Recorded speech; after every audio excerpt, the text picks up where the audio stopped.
Tell everybody about the hunt that we went on at Maple Ranch. Yeah.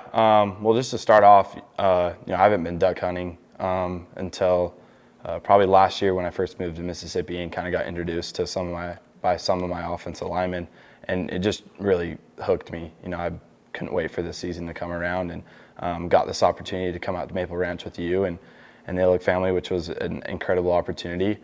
And I was blown away with today. Driving into the hole, you saw, you were surrounded by ducks, and definitely gets your juices flowing. And started off hot in the morning. I've never been a part of a hunt like this with so much action, and just a great time with great people. And I think that is part of hunting and something that you can really appreciate. Had an 8-man limit, and I was blown away. Yeah, limited out on the ducks. Right. That doesn't happen a lot. Great times. Hunting or fishing? You do that a lot. I mean, which one are you choosing? Man, it's tough because they're so different. I feel like Totally. In some ways they're similar, but for me, I would have said probably 2 years ago that fishing was my go-to. But I would have to say now, with being more diverse in the field of hunting, of being able to hunt waterfowl and big game and small game, there's just so much you can do, and I fall in love with hunting, and really have been a part of it my whole life. So I'd say at this point right now, I'd probably say hunting. That's awesome. What do you learn from hunting and fishing? I know we talk a lot about patience, right, but what do you learn from those two activities that kind of resonates with you on the football field? I think a big thing that really stands out to me is just being in the moment.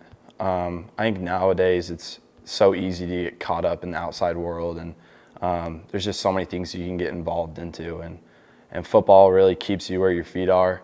And I think hunting and fishing does the exact same thing. I think that's something that has really taught me to, like you said, be patient, and it correlates to the football field.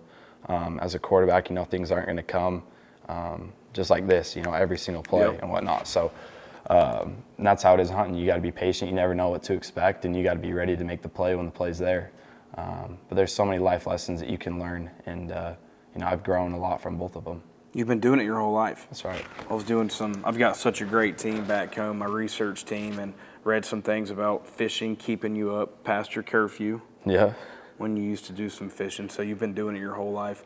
What's some of your favorite memories hunting and fishing that you've been on? Man, I've had countless memories. I'd probably say this one's a good story. So I was in Idaho with my pops on a mule deer hunt, and it was a rough few days. There was a lot of land to glass, and we weren't really picking out a lot of shooter bucks, and saw a minimal amount of deer. And at times like that, it can get a little stressful, especially when you're in kind of a time crunch. And it just so happened to be our last day. We were just glassing, kind of taking our last rounds on a ridge, and spotted a good buck at 600. We didn't really know how big it was. And my dad was like, because I had never been with my dad when he's killed an animal before, which was weird because I felt like he'd always kill animals when I wasn't there. And then when I was there, it just didn't seem to happen. But he knew it was a buck, and we didn't really know exactly how big it would be.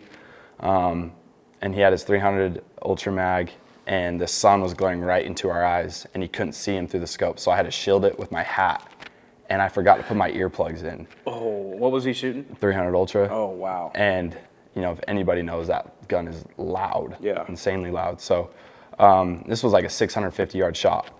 So I'm shielding him off. I'm not doing it exactly the way he wants to, so it's getting stressful, and he's, the motions are flowing back and forth. And like I said, I completely forgot to put my earplugs in. And I remember when he pulled that trigger, like the ring that I had in my ears was something that I've never experienced before because I was right next to it.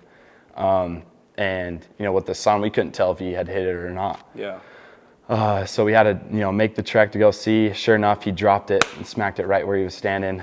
And it turned out to be one of his, biggest bucks that he's killed. And I think that moment between a father and son is definitely something that you'll never forget.